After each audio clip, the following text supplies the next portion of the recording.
ایک روز رسول صلی اللہ علیہ وسلم نے بڑی لمبی نماز پڑھائی۔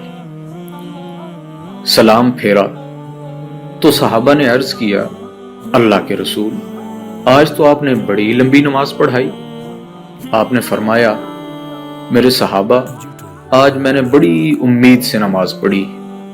میں نے اپنی امت کے لیے 3 دعائیں کی، 2 تو اللہ نے قبول فرما لی، لیکن ایک قبول نہیں ہو سکی۔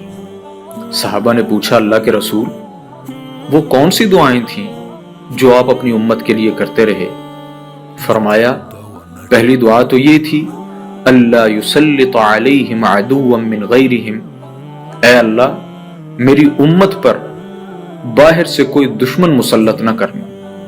اللہ نے میری یہ دعا قبول فرما لی۔ دوسری دعا میں نے یہ عرض کی، اے اللہ میری امت کو یک بار ہی غرق کر کے تباہ نہ کرنا۔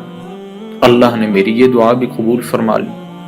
پھر میں نے اللہ سے تیسری دعا کی، اے اللہ اللہ یجعل بأسہم بینہم، میری امت کے درمیان خانہ جنگی نہ ہو۔ لیکن افسوس کہ اللہ نے میری یہ دعا قبول نہیں فرمائی۔